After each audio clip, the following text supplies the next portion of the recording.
ஆண்டவராகிய இயேசுவின் வல்லமுள்ள நாமத்தினாலே உங்களை வாழ்த்துகின்றேன். இன்னும் ஒரு கர்த்தருடைய நாளிலே தேவனுடைய வார்த்தையோடு உங்களுடைய சந்திப்பதை விட்டு சந்தோஷப்படுகிறேன். Way of life Buffalo Tamil church நியூயார்க்கில் இருந்து, அதாவது அவர்களுடைய சபையின் மூலமாக இந்த செய்தி உங்களுக்கு வருகிறது. ஆகையால் அவர்களுக்காக நீங்கள் ஜெபியுங்கள். இன்றைய செய்தி குஷ்டரோகிகள். இந்த குஷ்டரோகிகளை குறித்து பரிசுத்த வேதாகமத்தில் பழைய ஏற்பாடிலும் சொல்லப்பட்டிருக்கிறது, புதிய ஏற்பாடிலும் சொல்லப்பட்டிருக்கிறது. இந்த குஷ்டரோகிகள் அந்த நாட்களிலே புறக்கணிக்கப்பட்டவர்களாக இருந்தார்கள். அவர்கள் அந்த நாட்களிலே நினைத்திருந்தார்கள் பாவத்தினுடைய ஒரு அடையாளம் தான் இந்த குஷ்டம். அயல் பரிசுத்த வேதாகமத்திலே பாவம் செய்தவர்கள் குஷ்டரோகிகளாய் வந்தார்கள் என்பதையும் அங்கே காணக்கூடிய இருந்தது. ஆனால் இந்த நாட்களில் வியாதிகள் அது மாற்றப்படக்கூடியதாயும் அதுக்குரிய வைத்தியங்கள் இருக்கிறது மிக குறைவு. இருந்தும் உலகம் முழுவதும் ஒரு 2 லட்சம் ஜனங்கள் குஷ்டரோகிய வியாதியினால் பாதிக்கப்படுகிறார்கள் என்றும் சொல்லப்படுகிறது. எது சரி எது பிழை என்று எனக்கு தெரியாது. ஆனால் இப்பொழுது வேதாகமத்திலிருந்து நாங்கள் பார்ப்போம்.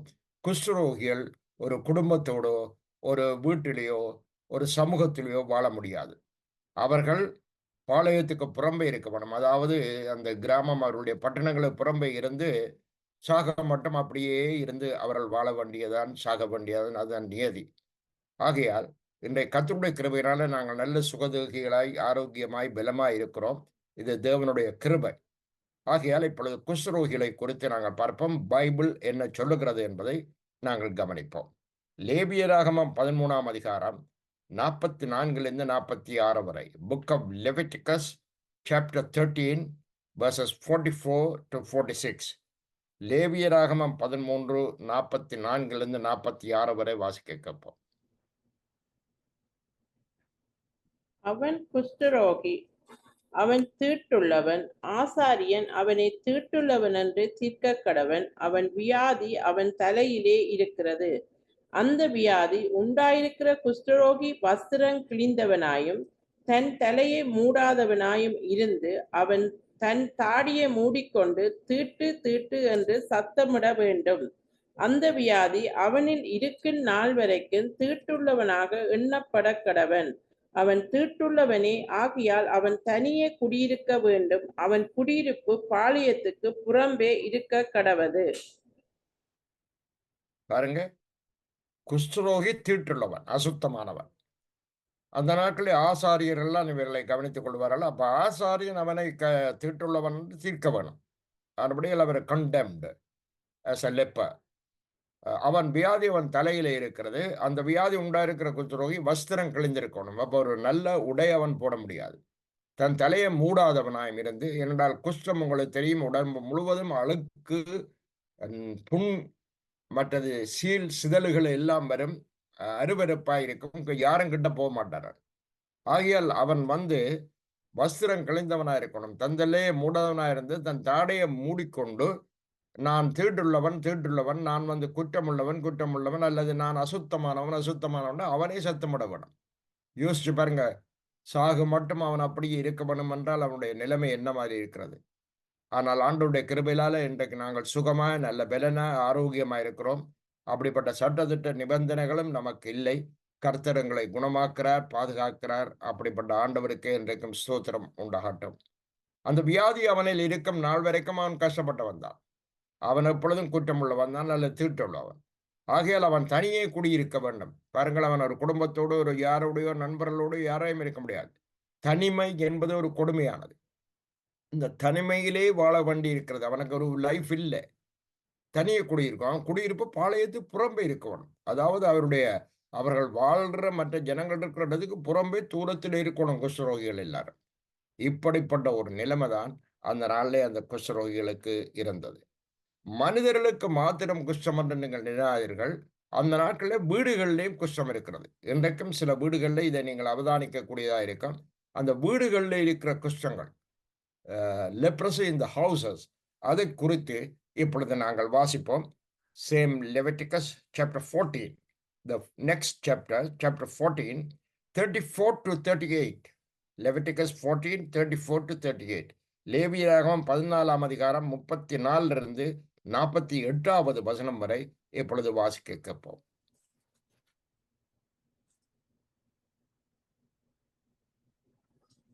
Leviticus 14:34-48. நான் உங்களுக்கு காணியாட்சியாக கொடுக்கும் கானான் தேசத்திலே நீங்கள் போய் சேர்ந்த பின்பு உங்கள் காணியாட்சியான தேசத்தில் ஒரு வீட்டிலே தோஷத்தை நான் வர பண்ணினால் அந்த வீட்டிற்கு உரியவன் வந்து வீட்டிலே தோஷம் வந்திருக்கிறதாக தோன்றுகிறதென்று ஆசாரியனுக்கு அறிவிக்க கடவன்.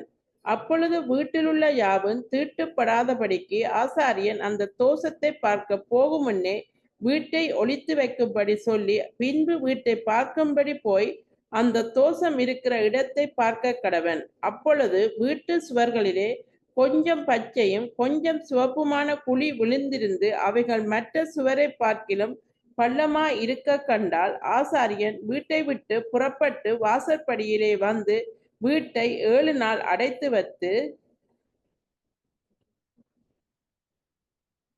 7ஆம் நாளிலே திரும்ப போய் பார்த்து தோஷம் வீட்டு சுவர்களிலே படர்ந்ததென்று கண்டால் தோஷம் இருக்கும் அவ்விடத்துக்கு கல்லுகளை பேர்க்கவும் பட்டணத்துக்கு புறம்பே அசுத்தமான ஒரு இடத்திலே போடவும் அவன் கட்டளையிட்டு வீட்டை உள்ளே சுற்றிலும் செதுக்கச் சொல்லி செதுக்கி போட்ட மண்ணை பட்டணத்துக்கு புறம்பே அசுத்தமான ஒரு இடத்திலே கொட்டவும் வேறே கல்லுகளை எடுத்து வந்து அந்த கல்லுகளுக்கு பதிலாக வீட்டை கட்டி வேறே சாந்தை எடுத்து வீட்டை பூசவும் கட்டளையிடுவானாக.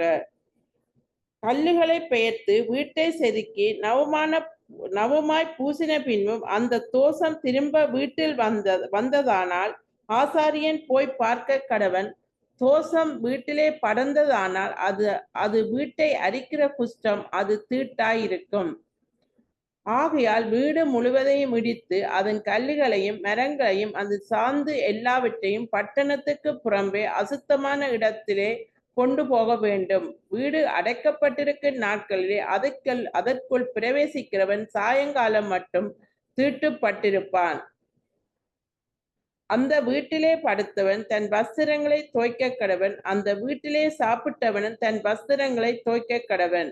ஆசாரியன் திரும்ப வந்து வீடு பூசப்பட்ட பின்பு வீட்டிலே அந்த தோஷம் படரவில்லை என்று கண்டானே ஆகியில் தோஷம் நிவிர்த்தி ஆனபடியால் ஆசாரியன் அந்த வீட்டை சுத்தம் என்று தீர்க்க கடவன். பாருங்க, ஒரு வீட்டுக்கு இப்படிப்பட்ட ஒரு நிலைமை இருக்கிறது. அந்த வீட்டையே அவர்கள் வந்து குஷ்டம் பிடிக்காமல் பாதுகாத்துக் கொள்ள வேணும். அப்போ ஒரு வீட்டில் சில இடத்துல பச்சை, சில இடத்துல சிவப்பு, சில இடத்துல குழி, சில இடத்துல இருந்தால் அது ஆசாரியன் அது குஷ்டமுள்ள வீடு என்று தீர்க்க கிடவான். அந்த இடத்தை செருக்கி அந்த இடத்தில் உள்ள கல்லுகள் மண்ணுகள் எல்லாம் பட்டணத்துக்குள்ள பட்டணத்துக்கு வெளியிலே ஒரு தூர இடத்துல கொண்டு போய் எரிந்து விட வேண்டும். திரும்ப சாந்து பூசி அதை சரிப்படுத்த வேணும். அப்படி அது சரிப்பட்டும் திரும்பவும் அதே மாதிரி நீலம் பச்சை நிறங்களாய் பள்ளங்களும் குழிகளுமாய் விழுந்தால் அந்த வீட்டை இடித்து விட வேணும் என்று சொல்லப்பட்டிருக்கிறது. பாருங்க, இவ்வளவு ஒரு பயங்கரமான ஒரு காரியம் இந்த குஷ்டரோகம் என்பதை பார்க்கிறோம். இதே போலதான் நம்முடைய பாவங்களும். பாவத்தில் வாழ்ற மனிதனுடைய முடிவு இப்படித்தான். அவன் வந்து மனிதரால் புறக்கணிக்கப்படுவான், தேவனால் புறக்கணிக்கப்படுவான். அதே நேரத்தில் அவனுடைய வாழ்க்கையில கொஞ்சம் இங்க கொஞ்சம் அங்க கொஞ்சம் பிரச்சனைகளும் கஷ்டங்களும் இருக்கும். அதை நிவர்த்தி செய்யாவிட்டால், பாவ மன்னிப்பை பெற்றுக் கொள்ளாவிட்டால் முற்றுமாக ஒரு மனிதனுடைய வாழ்க்கையை அழிந்து போடும். இந்த வீடு அழிந்த மாதிரி குடும்பமும் அப்படியா போயிடும். ஆகையால் அருமையான கர்த்தருடைய பிள்ளைகளை, இந்த குஷ்டரோகத்திலே இருந்து நாங்கள் அநேக காரியங்களை படிக்கிறோம். அதாவது இது ஒரு பாவத்துக்கு அடையாளமான வியாதியா இருக்கிறது. ஒரு பாவம் செய்கிற மனுஷனுடைய வாழ்க்கையில என்னென்ன மாதிரி இருக்க போகிறது, என்னென்ன மாதிரி இருக்கிறது என்பதை நாங்கள் பார்க்கிறோம். அவன் புறக்கணிக்கப்பட்டவனாயிருப்பான், தனிமையிலே இருக்க வேண்டும், அவன் சாக மட்டும் குஷ்ட வியாதியில கஷ்டப்படுகிறான், அவன் பாளையத்துக்கு புறம்பே இருக்க வேண்டும். ஒரு லைஃப், ஒரு வாழ்க்கை அவனுக்கு இல்லாமல் போய்விடுகிறது. இதுதான் இந்த குஷ்டரோகிகளுக்கு கிடைத்த பிரச்சனை. அருமையான கர்த்தருடைய பிள்ளைகளை, இங்கே பார்க்கிறோம் ஒரு ராஜா. அவர் சாக மட்டும் குஷ்டரோகியா வந்தார். காரணம் என்னென்றால் ஆண்டவருக்கு விரோதமாய் அவர் பாவம் செய்தார். அவருடைய பெயர் உசியா ராஜா. அதை நாங்கள் வாசிப்போம். 2 நாளாகமம் 26ஆம் அதிகாரம் 1ஆம் வசனம். 2 Chronicles chapter 26 verse 1 please. 2 Chronicles chapter 26 verse 1. 2 நாளாகமம் 26ஆம் அதிகாரம் 1ஆம் வசனம். அப்பொழுது யூதா ஜனங்கள் எல்லாரும் 16 வயதான உசியாவை அழைத்து அவனை தன் தகப்பனாகிய அமத்சியாவின் ஸ்தானத்திலே ராஜாவாக்கினார்கள். பாருங்கள், அவன் 16 வயது அவனுக்கு. அப்பொழுது அவன் ராஜாவாய் வந்தான். இவனுடைய காரியங்களை நாங்கள் இங்க பார்க்க போகிறோம். இதே அதிகாரம், சேம் சாப்டர், 16 இருந்து 23 வரை வாசிப்போம். verses 16 to 23. 16ஆம் வசனத்திலிருந்து 23ஆம் வசனம் வரை வாசியுங்கள்.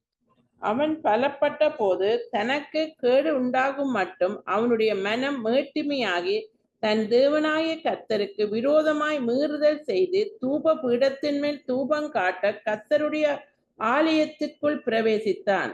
ஆசாராகிய அசரியாவும் அவனோடு கூட கர்த்தரின் ஆசாரியரான பராக்கிரமசாலியாகிய 80 பேரும் அவன் பிறகே உட்பிரவேசித்து ராஜாவாகிய உசியாவோடு எதிர்த்து நின்று, உசியாவே, கர்த்தருக்கு தூபம் காட்டுகிறது உமக்கு அடுத்ததல்ல, தூபம் காட்டுகிறது பரிசுத்தமாக்கப்பட்ட ஆரோனின் குமாரராகிய ஆசாரியருக்கே அடுக்கும். பரிசுத்த ஸ்தலத்தை விட்டு வெளியே போம், மீறுதல் செய்தீர். இது தேவனாகிய கர்த்தராலே உமக்கு மேன்மை ஆகலாகாது என்றார்கள். அப்பொழுது உசியா கோபம் கொண்டான். அவன் தூப கலசத்தை தன் கையிலே பிடித்து ஆசாரியரோட கோபமாய் பேசுகிற போது ஆசாரியருக்கு முன்பாக கர்த்தருடைய ஆலயத்திலே தூப பீடத்தின் முன் நிற்கிற அவருடைய நெற்றியிலே குஷ்டரோகம் தோன்றிட்டு.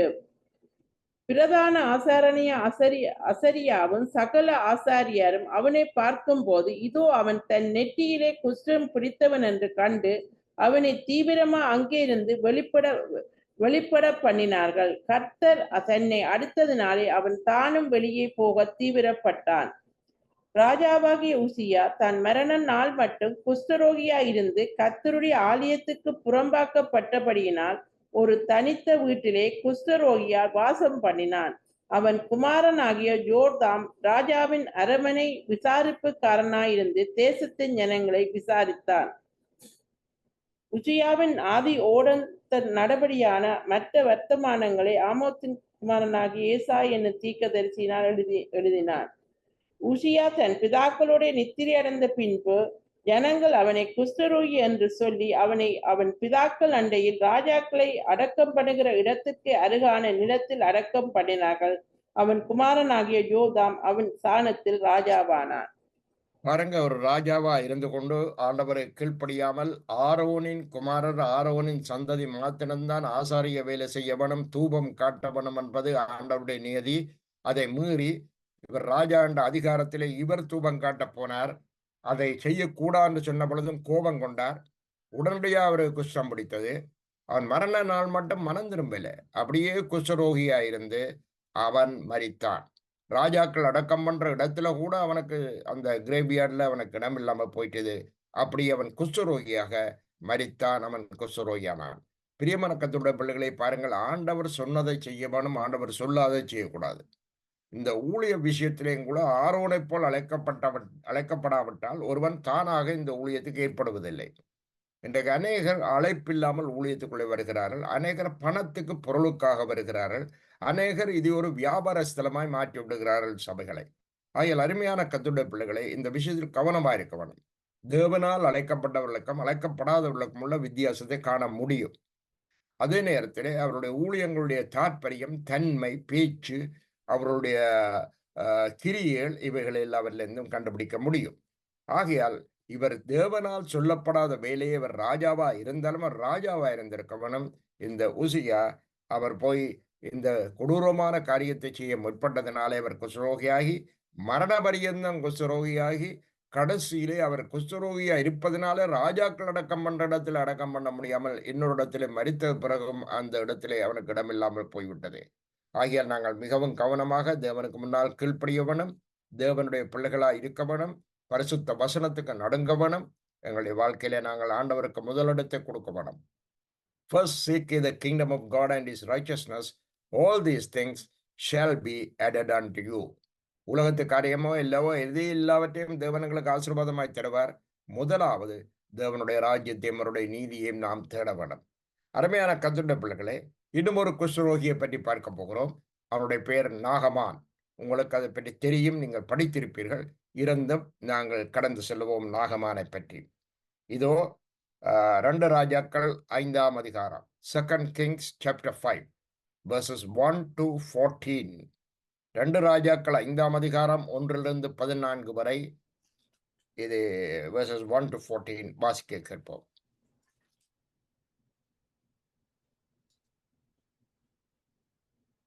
சீரியா ராஜாவின் படைத்தலைவனாகிய நாகமான் என்பவன் தன் ஆண்டவனிடத்தில் பெரிய மனுஷனும் எண்ணிக்கை உள்ளவனுமாயிருந்தான். அவனைக் கொண்டு கர்த்தர் சீரியாவுக்கு இரட்சிப்பை கட்டளையிட்டார்.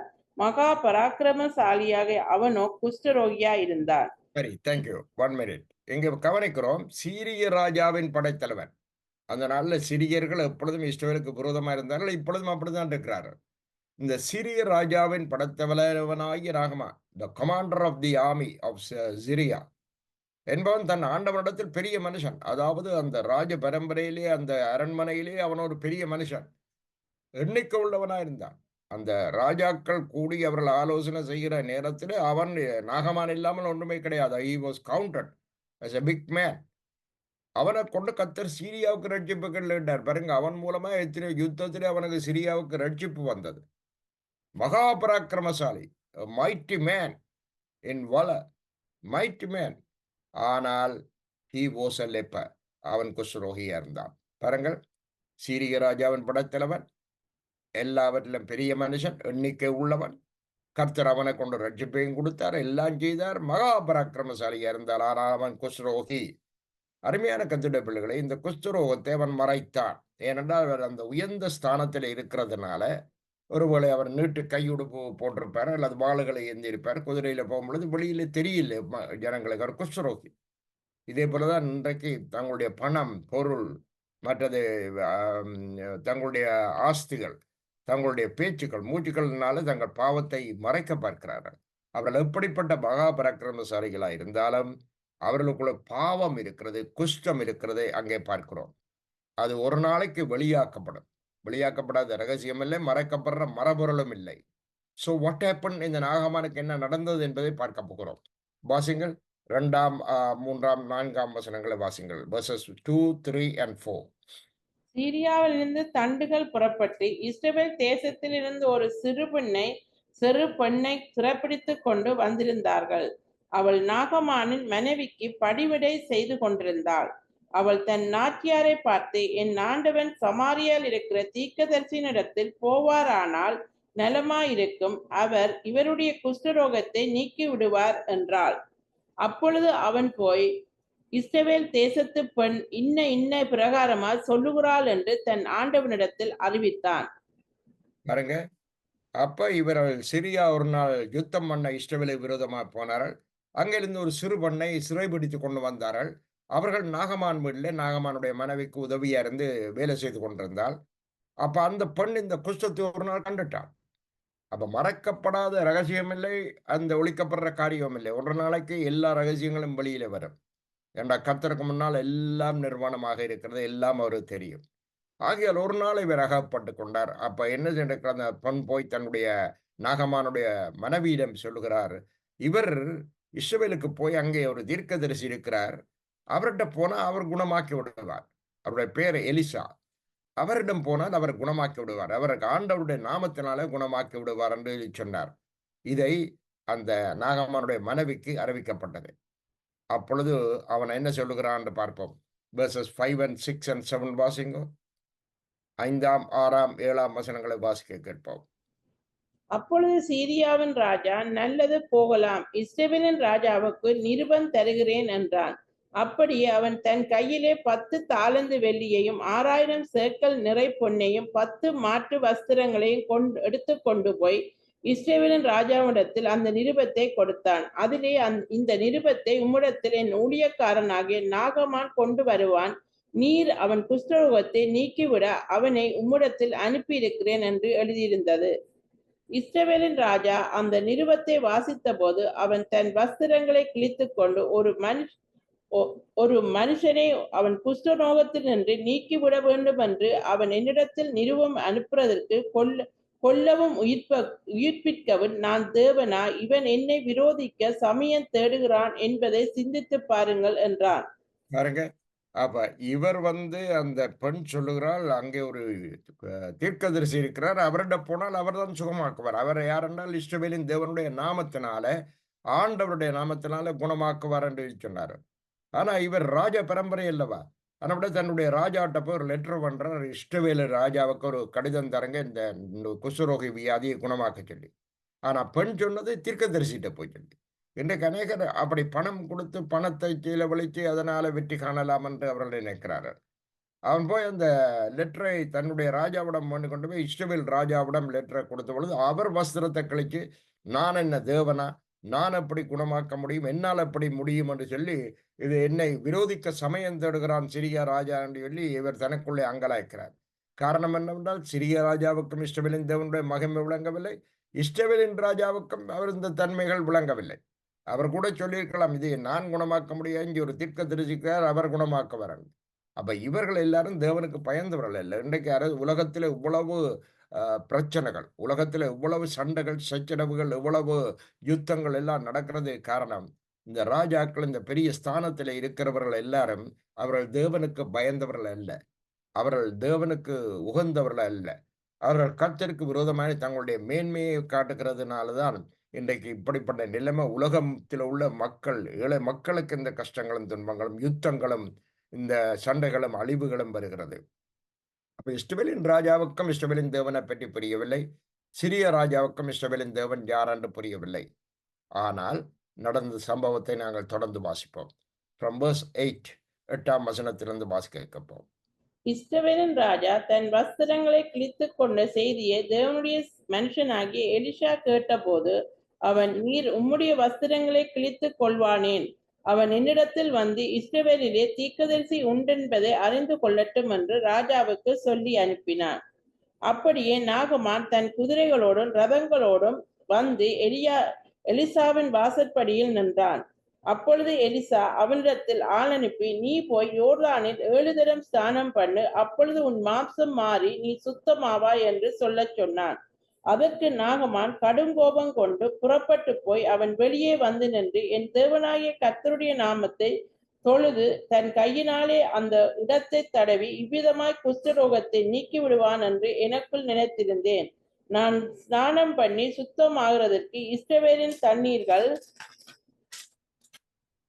எல்லாவற்றை பார்க்கிலும் தமஸ்குவின் நதிகளாகிய ஆப்னாவின் பர்பாரும் நல்ல தல்லவோ என்று சொல்லி உக்கிரத்தோட திரும்பி போனான். அவன் ஊழியக்காரர் சமீபத்தில் வந்து அவனை நோக்கி, தகப்பனே, அந்த தீர்க்கதரிசி ஒரு பெரிய காரியத்தை செய்ய உமக்கு சொல்லியிருந்தால் அதை நீர் செய்வீர் அல்லவா? ஸ்நானம் பண்ணும், அப்பொழுது சுத்தமாவீர் என்று அவன் உம்மோடே சொல்லும் போது அதை செய்ய வேண்டியது எத்தனை அதிகம் என்று சொன்னார்கள். அப்பொழுது அவன் இறங்கி தேவனுடைய மனுஷன் வார்த்தையின்படியே ஜோர்தானில் 7 தரம் முழுகின போது அவன் மாம்சம் ஒரு சிறு பிள்ளையின் மாம்சத்தைப் போல மாறி அவன் சுத்தமானான். பாருங்க என்ன நடக்கிறது. ஆண்டவருடைய மனுஷனாகிய எலிசா சொல்றான், நீ போய் யோர்தான்ல முழுகு, 7 தரம் முழுக வேணும். முழுகும் பொழுது உன்னுடைய மாம்சம் சுத்தமாகும் என்று. இவர் படைத்தலைவன் அல்லவா, இவர் தளபதி அல்லவா, இவர் கோபம் வந்துடுது. ஏன் நான் வந்து யோர்தான்லேயே முழுக வேணும். அப்ப அதுல கூட அந்த சிறிய இஸ்ரவேல் என்ற அந்த பிரிவினை, அந்த வைராக்கியமானுக்குள்ளே இருந்தது. சிறியனாகிய நான் இந்த இஸ்ரவேல் தண்ணீர்ல இறங்குறதான். ஆனா அவன் சொன்னான், யோர்தான்ல முழுகு, 7 தரம் முழுகினால் நீ சுகமாக அடைவாய் என்று. இவர் கோபத்தோட திரும்பி நான் நினைத்தேன் அவன் வந்து தன் தேவனை தொழுது கொண்டு தன் கையை வைத்து என்னை சுகமாக்குவான் என்று. ஆனா அவன் இப்படி சொல்லிட்டானே என்று சொல்லி, அருமையான கர்த்தருடைய பிள்ளைகளே, தேவனுடைய மனுஷர்களுக்கு தேவன் சொல்றது தான் செய்ய முடியும் ஒழிய அதுக்கு மேலாக ஒன்றுமே அவர்களும் செய்ய முடியாது. ஏனென்றால் தேவனுக்கு மிஞ்சின சக்தி எதுவுமே கிடையாது. ஆகையால் அவர் கோபத்தோடு திரும்பி போன பொழுது ஒரு நல்ல வேலைக்காரன், அங்கே ஊழியக்காரன் நாகமானுக்கு இருந்தபடியே அவன் ஒரு புத்தி சொன்னான், தகப்பனே, அவர் பெரிய காரியத்தை சொல்லியிருந்தால் நீர் வந்து செய்திருக்கத்தானே வேணும். சின்ன காரியம்தானே, நீர் இந்த யோர்தானில் 7 தரம் முழுகும் சுகமாவீர் என்றான். அவன் 7 தரம் முழுகியிருக்கிறான். பாருங்கள், 1 தரம் அல்ல, 2 தரம் அல்ல, 3 தரம் அல்ல, 6 தரம் அல்ல, 7ஆம் தரம் முழுகி எழும்பின பொழுது ஒரு சிறு பிள்ளையினுடைய உடம்பைப் போல, உடலைப் போல அவனுடைய மாம்சம் மாறி அவன் சுத்தமானான். ஹல்லேலூயா. அதே போலதான் அருமையான கர்த்தருடைய பிள்ளைகளே, முற்றுமாய் தேவனுடைய வசனத்தை கீழ்ப்படியும் பொழுது, தேவனுடைய தீர்க்கதரிசிகளை கீழ்ப்படியும் பொழுது நாங்கள் சித்தி பெறுவோம். ஆகியால் இந்த பெருமை உள்ளவனுக்கு தேவன் எதிர்த்து நிற்கிறார். நாங்கள் பெருமை கொண்டால், மேட்டிமை கொண்டால், மனதிலே, சிந்தனையிலே, செயலில் நாங்கள் ஒரு பெருமை உள்ள மனிதர்களாக இருந்தால் தேவன் எங்களுக்கு உதவி செய்ய மாட்டார். ஆகியால் ஆரம்பத்தில் பார்த்தால் அது நல்லாய்த்தான் இருக்கும் பெருமை. ஆனா பெருமை உள்ளவனுக்கு தேவன் எப்பொழுதும் எதிரி. தாழ்மை உள்ளவனுக்கு தேவன் கிருபை அளிக்கிறார். ஆகையால் இவன் போய் முழுகினான். அவனுக்கு ஒரு சிறு பிள்ளையின் மாம்சத்தை போல் மாறியது. அவர் இப்பொழுது ஒரு காணிக்கை கொடுக்கிறார். அதாவது எலிசாவுக்கு இந்த பொண்ணு, இந்த வஸ்திரங்கள் இவை எல்லாவற்றையும் கொடுக்க போன பொழுது எலிசா சொன்னா, "நான் நம்முடைய கையிலிருந்து ஒரு சதமும் பணம் வாங்க போறதில்லை. காரணம் என்னென்றால், நாளைக்கு இந்த பணத்தை குடுத்துத்தான் நான் சுகமானேன் என்று ஒரு பேச்சு வரும். ஆனபடியால பணம் வாங்க மாட்டேன். இந்த பணத்தை இதுக்காகத்தான் பணம் வாங்குறதுக்காகத்தான் நான் நாகமானை சொஸ்தமாக்கினேன் என்றும் எலிசாவுக்கு ஒரு பெயர் வரும். ஆனபடியால் அவருக்கு புரிஞ்சிட்டது. அவர் வந்து அந்நிய நாட்டு தளபதி. ஆனபடியால் அதை காணிக்க வேண்ட மாட்டேன்றார். ஆனால் எலிசாவுக்கு ஒரு வேலைக்காரன் இருந்தார். அவருடைய பெயர் கேயாசி. இந்த கேயாசிக்கு இந்த சம்பாஷணை கேட்டது. நாகமான் காணிக்கை கொடுக்கப் போனதும் எலிசா வாங்க மாட்டேன் என்றதையும் கேயாசிக்கு தெரிய வந்த உடனே கேயாசி பார்த்தான், ஏன் இதை விடுவான்?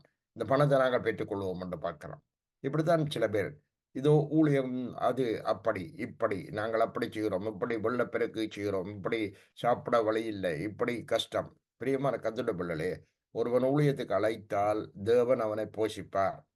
ஆகையால் இதிலே இருந்து நாங்கள் எங்கே விதைக்க வேணும், எங்கே நாங்கள் கொடுக்க வேணும் என்பது எல்லாத்தையும் சரியாக அறிந்து கொள்ள வேணும். அறிந்து கொண்டு செய்தால்தான் நாங்கள் நல்ல நிலத்தில் விதைத்தால்தான் அது ஒன்று 30, 60, 100 பலன் தரும். ஆகையால் இங்கே என்ன நடக்கிறது? இவர் போய் இந்த கேயாசி அங்கே எலிசா தன்னுடைய குடிசைக்குள்ளே போன உடனே நாகமான் போறதுக்கிடையில பின்னாலே ஓடிப்போய் அந்த நாகமானிடம், ஐயையோ! இப்பதான் 2 பேர் எங்களுடைய முதலாளிட்ட வந்திருக்கிறார் எலிசாட்ட. அவர் போய் காணிக்கையை வேண்டியிருட்டாம்ன்னு சொல்லி பொய் சொல்லி, அவரிடமிருந்து காணிக்கைகளை வேண்டிக் கொண்டு வருகிறான். வந்தவனுக்கு குஷ்டம் பிடிக்கிறதை நாங்கள் பார்க்கிறோம். வாசியங்கள் அ 5ஆம் அதிகாரம் 25லிருந்து 27 வரை. Versus 25-27 please. Same chapter 25-27.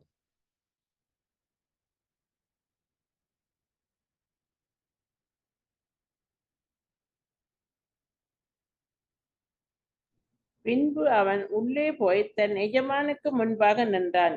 கேயாசியே, எங்கிருந்து வந்தாய் என்று எலிசா அவனைக் கேட்டதற்கு அவன், உமது அடியான் எங்கும் போகவில்லை என்றான். அப்பொழுது அவன் இவனைப் பார்த்து, அந்த மனுஷன் உனக்கு எதிர்கொண்டு வர தன் ரதத்திலிருந்து இறங்கி திரும்புகிற போது என் மனம் உன்னுடன் கூட சொல்லவில்லையா? பணத்தை வாங்குறதற்கும் வஸ்திரங்களை, ஒலிவத் தோப்புகளையும், திராட்சைத் தோட்டங்களையும், ஆடு மாடுகளையும், வேலைக்காரரையும் வேலைக்காரிகளையும் வாங்குறதற்கும் இது காலமா? ஆகையால் நாகமானின் குஷ்டரோகம் உன்னையும் உன் சந்ததியாரையும் என்றைக்கும் பிடித்திருக்கும் என்றான். உடனே அவன் உறைந்த மலை நிறமான குஷ்டரோகியாகி அவன் சமூகத்தை விட்டு புறப்பட்டு போனான். பாருங்க, உடனடியாக. அங்க உசியா ராஜாவுக்கு என்ன நடந்தது? உடனடியாக குஷ்டம் வந்தது. இவ எலிசா கேட்கிறா, எங்க போனீர்? நான் ஒருடவும் போகவில்லை என்று சொன்னார். இல்லை, நீ அங்கே நாகமானது பின்னால போன பொழுது என்னுடைய மனம் உன்னோடு வரவில்லையா? என்னுடைய ஆவி உன்னை காணவில்லையா? என்று சொல்லிக் கொண்டிருக்கும் பொழுது அவனுடைய நெத்தியிலே அங்கே குஷ்டம் வந்தது. உடனடியாக அவன் அந்த சமூகத்திலிருந்து அவன் விலகி போனான். பிரியமான கர்த்தருடைய பிள்ளைகளே, நாங்கள் பலியை பார்க்கலும் கீழ்ப்படிதலும், ஆட்டுக்கடாக்களின் நிலத்தை பார்க்கலும் தேவனை கீழ்ப்படிந்தான் உகந்ததாக இருக்கிறது. ஆகையால் obedience is better than sacrifice. ஆகையால் கர்த்தருக்கு நாங்கள் கீழ்ப்படிவோம். அவருடைய வசனத்தை கீழ்ப்படிவோம். அந்த வசனம் நம்மோடு பேசும் பொழுது நாங்கள் அதற்கு பயப்படுவோம்.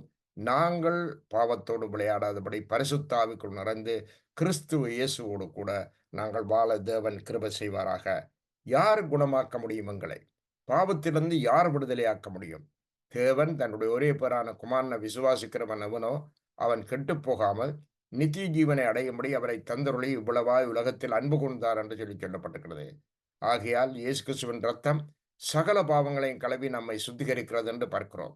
இயேசு நானே வழியும் சத்தியமும் ஜீவனும் என்று யோவான் 14ஆம் அதிகாரத்தில் சொல்லியிருக்கிறார். ஆகையால் ஒரே வழி இயேசு. அவர் மனதுருகினால் இந்த குஷ்டத்தை அவர் குணமாக்க முடியும். மத்தேயு 8ஆம் அதிகாரம் 1லிருந்து 4 வாசிங்கள். Matthew chapter 8 verses 1-4. மத்தேயு 8 1லிருந்து 4 வரை. Matthew 8 verses 1-4. அவர் மலையிலிருந்து இறங்கின போது திரளான ஜனங்கள் அவருக்கு பின் சென்றார்கள். அப்பொழுது குஷ்டரோகி ஒருவன் வந்து ஆண்டவரை பணிந்து, ஆண்டவரே, உமக்கு சித்தமானால் என்னை சுத்தமாக்க உம்மால் ஆகும் என்றான். இயேசு தமது கையை நீட்டி அவனை தொட்டு, எனக்கு சித்தம் உண்டு, சுத்தமாகு என்றார். உடனே குஷ்டரோகம் நீங்கி அவன் சுத்தமானான். இயேசு அவனை நோக்கி, இதை நீ ஒருவருக்கும் சொல்லாதபடி எச்சரிக்கையாயிரு. ஆயினும் அவர்களுக்கு சாட்சியாக நீ போய் ஆசாரியனுக்கு உன்னை காண்பித்து மோசே கட்டளையிட்ட காணிக்கையை செலுத்து என்றார். பாருங்கள், அவர் மலையிலிருந்து இறங்கினார். இரவு முழுவதும் ஜெபம் செய்துவிட்டு வரும்பொழுது திரளான ஜனங்கள் அவரை பின்னால சென்றார்கள். அவருக்கு ஒரு விளம்பரம் இல்லை, ஆட்களை சந்திக்கிறதுக்கு நோட்டீஸ் அடிக்கவில்லை, இன்ன பிஷப் என்று போடவில்லை, அல்லது தீர்க்கதரிசி என்று போடவில்லை, அவர் பாஸ்டர் என்று கூடி போடவில்லை. இயேசு கிறிஸ்து இறங்கி வந்தால் திரளான ஜனங்கள் அங்கே பின்னால போனார்கள். விளம்பரம் செய்துதான் கர்த்தருடைய நாமத்தை பிரஸ்தாபப்படுத்த வேண்டும் என்ற அவசியமில்லை. ஜபத்தோடும் தவத்தோடும் துதியோடும் தேவனோடும் கூட இருந்தால் அருமையான கர்த்தருடைய பிள்ளைகளே, தானாகவே தேவன் அந்த காரியத்தை செய்வார். அவர் வரும்பொழுது ஒரு குஷ்டரோகி ஓடி வருகிறான். அவன் பட்டணத்துக்குள்ள வரக்கூடாது, கல்லறிஞ்சு கொண்டு போடுவார். ஆனா அவன் ஒரு முடிவெடுத்தான், வாழ்வா சாவா. நான் வாழ்வதா இருந்தால் இயேசுவிடம் மூடவனும், என்ன நடந்தாலும் பரவாயில்லை, அதற்குரிய அந்த பிராயச்சித்தத்தை நான் செலுத்துவேன் என்று அவன் எப்படியோ இயேசு கிட்ட ஓடி வந்து, ஆண்டவரே உம்மை சித்தமானால் என்னை சுத்தமாக்கமால் கூடும் என்று சொல்லி முழங்கால் படியிட்டு அவரிடம் கெஞ்சினான். அதே போலதான் அருமையான சகோதரனே சகோதரியே, இன்றே உன்னுடைய வாழ்க்கையை இயேசுவுக்காக ஒப்புக்கொடு. நீ பாவி என்பதை ஒத்துக்கொள், அல்லது நாங்கள் குற்றம் செய்கிறோம் என்பதை ஒத்துக்கொள். நாங்கள் முழங்கால் படியிட்டு கர்த்தரிடம், ஆண்டவரே உம்மை சித்தமானால் என்னை சுத்தமாக்கமால் முடியும் என்று நீங்க சொல்லுங்க. கர்த்தர் மனதுருகினார், தொட்டார், உடனடியாக அவன் குஷ்டம் சுகமானது. அருமையான கர்த்தருடைய பிள்ளைகளை, பாவங்களை அவர் மன்னிப்பார், பரிசுத்தமான வாழ்க்கையை நமக்கு தருவார், சுத்திகரிப்பார். அவருடைய பிள்ளைகளாய் இருப்போம். கொடிதான இந்த உலகத்திலே கடைசி நாட்களில் நாங்கள் நின்று கொண்டிருக்கிறோம். பொல்லாத காரியங்கள் உலகம் முழுவதும் நடந்து கொண்டிருக்கிறது. இரக்கமற்ற செயல்கள் நடந்து கொண்டிருக்கிறது. ஆனால் ஆண்டவரை நாங்கள் விசுவாசிப்போம், அவரிடத்தில் ஓடி வருவோம், அவருக்கு எங்களை ஒப்புக் கொடுப்போம். அவர் எங்களை விடுதலையாக்கி எங்களை காக்கிற தேவனாய் இருக்கிறார். இதோ சமாரிய நாட்டிலே ஒரு நாள் கொடிய பஞ்சம் ஏற்பட்டது. ஒரு காலத்துல அந்த கொடிய பஞ்சத்திலே அவர்கள் பிள்ளைகளை கூடி சமைத்து சாப்பிட்டார். அதாவது, இன்றைக்கு உண்ட பிள்ளையை சமைப்போம், நாளைக்கு மற்ற என்னுடைய பிள்ளையை சமைக்கலாம் என்று சொல்லி பிள்ளைக்கரை கூடி சாப்பிட்டார்கள். ஆனால் அந்த நாட்டை காப்பாற்றினது 4 குஷ்ரோகிகள் என்பதை மறந்துவிடக்கூடாது. இதை குறித்து ஒரு பார்ப்போம். இதோ 2 ராஜாக்கள், 2 Kings chapter 6 24 to 33. 2 Kings chapter 6. 2 Kings chapter 6 24 to 33.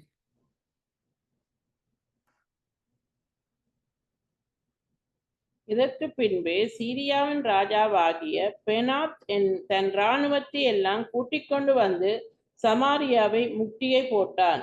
அதனால் சமாரியாவிலே கொடிய பஞ்சம் உண்டாயிற்று. ஒரு கழுதை தலை 80 வெள்ளிக்காசுக்கும் புறாக்களுக்கு போடுகிற காட்படி பயறு 5 வெள்ளிக்காசுக்கும் விற்கப்படும் மட்டும் அதை முற்றுகை போட்டார்கள்.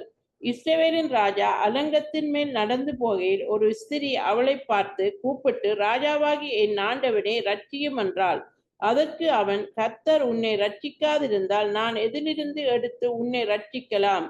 களஞ்சியத்தில் இருந்தா, ஆலையில் இருந்தா என்று சொல்லி, ராஜா பின்னையும் அவளை பார்த்து, உனக்கு என்ன வேண்டும் என்று கேட்டான். அதற்கு அவள், இந்த ஸ்திரீ என்னை நோக்கி, உன் மகனை அவனை இன்று தின்போம், நாளைக்கு என் மகனை தின்போம் என்றாள். அப்படியே என் மகனை ஆக்கி தின்றோம். மறுநாளில் நான் இவளை நோக்கி, நான் உன் மகனை தின்ன அவனை தா என்றேன். அவள் தன் மகனை ஒளித்து வைத்து விட்டாள் என்றாள். அந்த ஸ்திரீயின் வார்த்தைகளை ராஜா கேட்டவுடனே அலங்கத்தின் மேல் நடந்து போகிற அவன் தன் வஸ்திரங்களை கிழித்து கொண்டான். அவன் உள்ளே தன் சரீரத்தின் மேல் ரெட்டு உடுத்தியிருக்கிறதை ஜனங்கள் கண்டார்கள். அவள், சாப்பாத்தின் குமாரனாகிய எலிசாவின் தலை இன்றைக்கு அவன் மேல் இருந்தால் தேவன் அதற்கு சரியாகவும் அதற்கு அதிகமாகவும் எனக்கு செய்ய கடவர் என்று சொன்னான். எலிசா தன் வீட்டில் உட்கார்ந்திருந்தான், மூப்பரும் அவனோடு உட்கார்ந்திருந்தார்கள். அப்பொழுது ராஜா ஒரு மனுஷனை தனக்கு முன்பே அனுப்பினான்.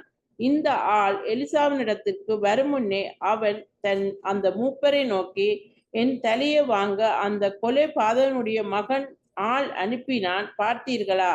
அந்த ஆள் வரும்போது நீங்கள் அவனை உள்ளே வரவிட்டாமல் கதவை பூட்டி போடுங்கள். அவனுக்கு பின்னாக அவன் ஆண்டவனாகிய காலின் சத்தம் கேட்கிறது அல்லவோ என்றான். அவர்களோட அவர் பேசிக் கொண்டிருக்கையில் அந்த ஆள் அவனிடத்தில் வந்து, இதோ இந்த பொல்லாப்பு கர்த்தரால் உண்டானது. நான் இனி கர்த்தருக்காக காத்திருக்க வேண்டியது என்ன என்று ராஜா சொல்லுகிறார் என்றான். பாருங்க, சமாரியாவில் கொடிய பஞ்சம் ஏற்பட்டது. காரணம் என்று சொன்னால், அவர் கீழ்ப்படியாமல் தவறு செய்த பொழுது அந்த பஞ்சம் அந்த தேசத்துக்கு வந்தது. அப்போ ஒரு நாட்டின் தலைவன், ஒரு வீட்டின் தலைவன், ஒரு பாடசாலையின் தலைவன், ஒரு கம்பெனியின் தலைவன், அவர்கள் மிக முக்கியமானவர்கள். ஆகியால் அவர்கள் பாவம் செய்த பொழுது அந்த சாபம் அந்த வீட்டுக்கு வந்தது. பாவம் அங்க வந்தது அந்த நாட்டுக்கு. பிள்ளைக்கறி சமைச்சு சாப்பிட்டார்கள். இன்றைக்கு என்னுடைய மகனைத்தா என்று சொல்லி நான் கொடுத்தேன். நேற்று நாங்கள் எங்களுடைய மகனை ஆக்கி சாப்பிட்டோம். இன்றைக்கு தன்னுடைய மகனை தர ஒழிச்சு போட்டாள் என்று சொல்லி இந்த நியாயத்தை கொண்டு போன பொழுது சிரியா ராஜா அங்கே சமாரியாவில் பெரிய பஞ்சத்தை கண்ட அந்த ராஜா மிகவும் வேதனைப்பட்டு வஸ்திரத்தை கிழித்து ரட்டுடுத்தி கொண்டார். ஆனால் நடந்த சம்பவத்தை பார்ப்போம். Chapter 7, 2 Kings chapter 7 verses 1 to 11. Chapter 7, please. Next chapter. Chapter 7 verses 1 to 11. 1 வரை வாசியங்கள் 7ஆம் அதிகாரம். அப்பொழுது எலிசா, கர்த்தருடைய வார்த்தையை கேளுங்கள். நாளை இந்நேரத்தில் சமாரியாவின் வாசலில் ஒரு மரக்கால் கோதுமை மா ஒரு சேக்கலுக்கும் 2 மரக்கால் வாட்கோதுமை ஒரு சேக்கலுக்கும் விற்கப்படும் என்று கர்த்தர் சொல்லுகிறார் என்றான். அப்பொழுது ராஜாவுக்கு கையிலாகு கொடுக்கிற பிரதானி ஒருவன் தேவனுடைய மனுஷனுக்கு பிரதியுத்தரமாக, இதோ கர்த்தர் வானத்திலே மதகுகளை உண்டாக்கினாலும் அப்படி நடக்குமா என்றான். அதற்கு அவன், உன்னுடைய கண்களினாலே அதை காண்பாய், ஆனாலும் அதிலே சாப்பிட மாட்டாய் என்றான். குஷ்டரோகிகளான 4 பேர் ஒலிவமுக வாசலில் இருந்தார்கள். அவர்கள் ஒருவரை ஒருவர் நோக்கி, நாம் இங்கே இருந்து சாக வேண்டியது என்ன? பட்டணத்துக்குள் போவோம் என்றாலும் பட்டணத்தில் பஞ்சம் உண்டாயிருக்கிறதுனா அங்கே சாவோம். நாம் இங்கே இருந்தாலும் சாவோம். ஆகையால் இப்பொழுது சீரியருடைய இராணுவத்துக்கு போவோம் வாருங்கள். அவர்கள் நம்மை உயிரோடே வைத்தால் பிழைக்கிறோம், நம்மை கொன்றால் சாகுறோம் என்று சொல்லி சீரியருடைய இராணுவத்துக்கு போக இருட்டோடு எழுந்திருந்து சீரியருடைய பாளையத்தின் முன்னணியில் வந்தார்கள். அங்கே ஒருவரும் இல்லை.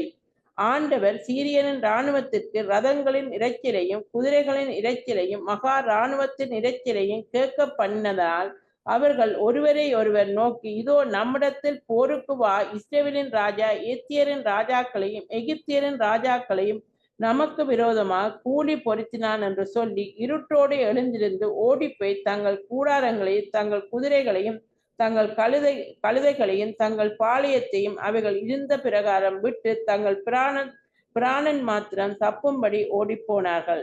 அந்த குஷ்டரோகிகள் பாளையத்தின் முன்னணி மட்டும் வந்தபோது ஒரு கூடாரத்துக்குள் பிரவேசித்து புசித்து குடித்து அதிலிருந்து வெள்ளியையும் பொன்னையும் வஸ்திரங்களையும் எடுத்து கொண்டு போய் ஒளித்து வைத்து திரும்பி வந்து வேறொரு கூடாரத்துக்குள் பிரவேசித்து அதிலிருந்தும் அப்படியே எடுத்து கொண்டு போய் ஒளித்து வைத்து பின்பு அவர்கள் ஒருவரை ஒருவர் நோக்கி, நாம் செய்கிறது நியாயமல்ல. இந்நாள் நற்செய்தி அறிவிக்கும் நாள்.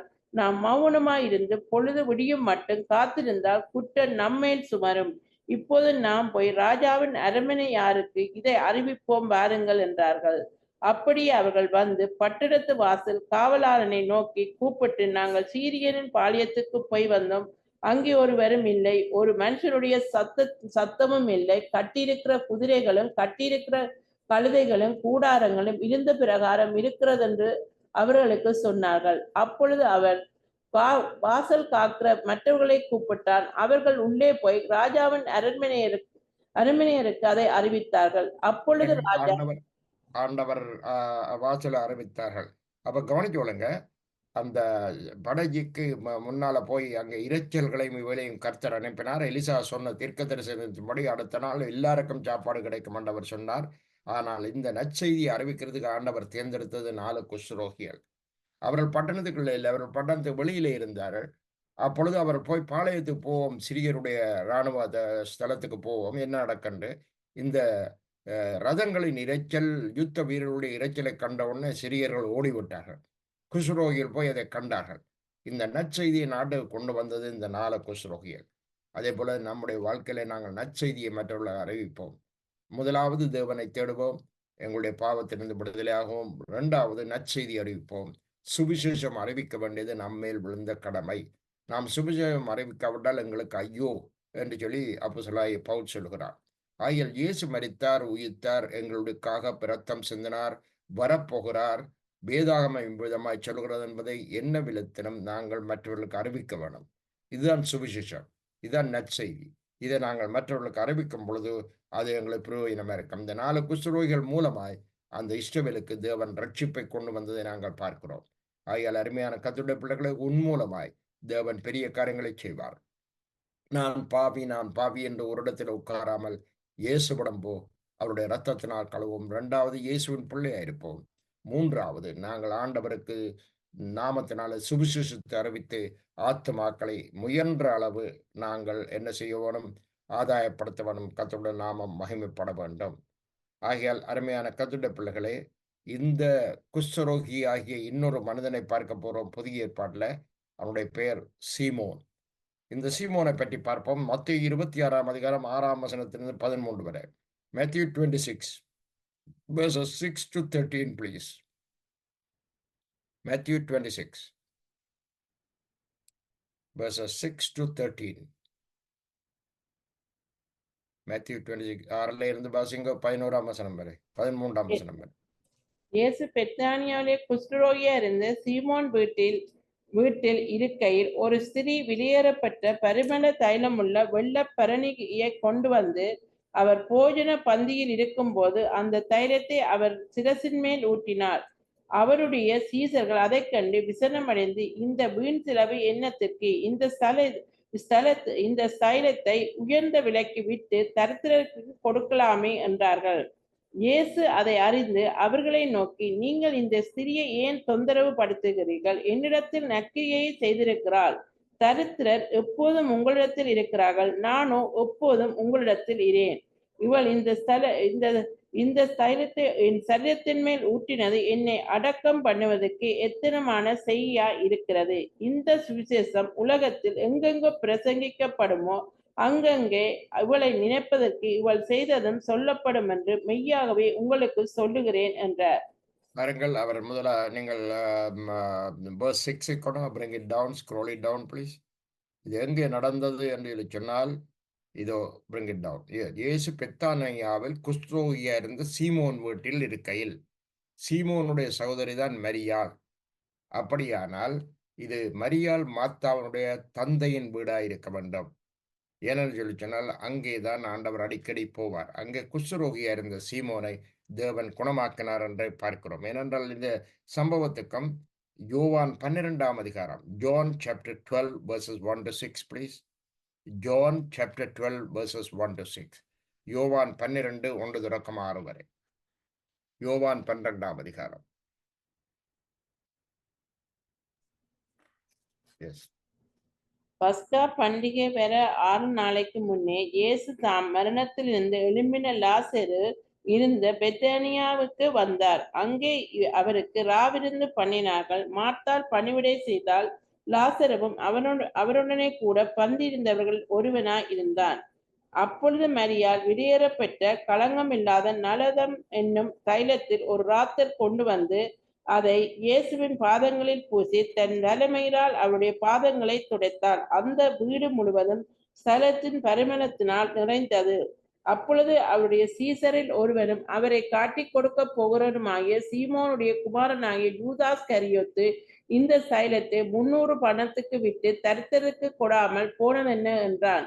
அவன் தரித்திரரை குறித்து கவலைப்பட்டு இதை சொல்லாமல், அவன் திருடன் ஆனபடியினாலும் பணப்பையை வைத்துக்கொண்டு அதிலே போடப்பட்டதை சுமக்கிறவன் ஆனபடியினாலும் இப்படி சொன்னான்.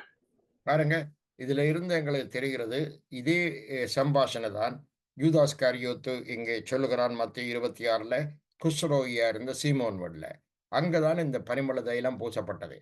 ஆகியால் அங்கே அது சீமோன் வந்து ஒருவேளை மாத்தாள் மரியாளுடைய தந்தையாக இருக்கலாம் என்று வேத வல்லுநர்கள் சொல்லுகிறார்கள். ஆகியால் இது மாத்தாள் மரியாள் வீட்டில், லாசருவனுடைய வீட்டில் தான் இது நடந்திருக்க வேண்டும் என்று வேத வல்லுநர்கள் அதை சொல்லுகிறார்கள். ஆகியால் எப்படி இருந்தாலும் ஆண்டவர் ஒரு பரிசேயனுடைய குஷ்டத்தை அவர் குணமாக்குகிறார். ஆகியால் அருமையான கர்த்தருடைய பிள்ளைகளே, ஆண்டவருடைய பார்வையிலே பெரியவன் சின்னவன் என்றில்லை, ஏழை பணக்காரன் என்றில்லை, நோயப்பட்டவன் தள்ளிவிடப்பட்டவன் சேர்க்கப்பட்டவன் உயர்ந்தவன் என்றில்லை. எல்லாரையும் அவர் ஒன்று பேர் நேசிக்கிற தேவன் தான் நம்முடைய தேவன். அவர் கிருபை நிறைந்த தேவன். அவர் குஷ்டரோகிகளை நேசித்தார். அன்று புறக்கணிக்கப்பட்ட குஷ்டரோகிகளை குணமாக்கினார். அவர் 10 குஷ்டரோகிகளை குணமாக்கின பொழுது ஒருவன் மாத்திரம்தான் அவருக்கு நன்றி சொல்ல வந்தான் என்பதை நாம் அறிவோம். அதே போல நம்முடைய வாழ்க்கையில நாங்கள் அவருக்கு நன்றி உள்ளவர்களாயிருப்போம். நாம எல்லாரும் ஒரு விதத்தில பார்க்க போனால் ஏதோ ஒரு பாவத்தில குஷ்டரோகிகளாய் இருக்கிறோம். இந்த குஷ்டரோகிகளை நேசிக்கிற எங்களுடைய ஆண்டவர், குணமாக்குற எங்கள் ஆண்டவர், பூசாமல் தொடுகிற எங்களுடைய ஆண்டவர், அவருக்காக நாங்கள் சாட்சியாயிருப்போம். அவருக்காக நாங்கள் சுவிசேஷத்தை அறிவிப்போம். அவருக்காக நாங்கள் ஊழியங்களை செய்வோம். ஜெபம் செய்வோமாக. இப்பொழுது நோய்வாய்ப்பட்டவர்கள், வீட்டிலே துன்ப துயரம் உள்ளவர்கள் உங்களுடைய வலது கையை நெஞ்சிலே வையுங்கள். நான் உங்களுக்காக ஜெபிக்க போகிறேன். நீங்களும் என்னோடு கூட ஜெபியுங்கள். கர்த்தர் உங்களை குணமாக்குவார். இரக்கமுள்ள ஆண்டவரே, இந்த அருமையான செய்தியின் மூலம் ஒவ்வொருத்தரையும் நீர் சந்திக்க வேணும் என்று ஜெபிக்கிறோம். ஒவ்வொருத்தரையும் தொற்றருள வேணும் என்று ஜெபிக்கிறோம். அவருடைய நோய்கள் அகன்று விட வேணும் என்று ஜெபிக்கிறோம். அவருடைய பேய்கள் நீங்கி விட வேணும் என்று ஜெபிக்கிறோம். பொல்லாத செய்வின சூனியங்கள் எல்லாம் நீங்கி போட்டும். அற்புதங்களும் அடையாளங்களும் அதிசயங்களும் நடக்கட்டும். இயேசுவின் நாமத்திலே விடுதலை உண்டாகட்டும். கிருபையாய் தாங்க ஆண்டவரே. ஒவ்வொருவரையும் தொடும். Way of life Buffalo temple church grace youth ministry எல்லாவற்றையும் ஆசீர்வதியும். கிருபையாய் தாங்கும். இந்த செய்தி ஒவ்வொருவரையும் தொடுவதாக. ஆண்டவரை ஒவ்வொருவரும் கர்த்தருக்குள்ளே தங்களை ஒப்புக் கொடுப்பார்களாக. கிருபை எல்லாரோடும் கூட இருப்பதாக. சகல கனம் மகிமை துதி உங்களுக்கே செலுத்துகிறோம். இயேசு கிறிஸ்துவின் நாமத்தினால ஜெபிக்கிறோம் எங்கள் நல்ல பிதாவே. ஆமென். பிரியமானவர்களே, இன்னும் ஒரு செய்தியோடு வருகிற ஞாயிற்றுக்கிழமை நாங்கள் சந்திப்போம். God bless you. Take care. Bye-bye.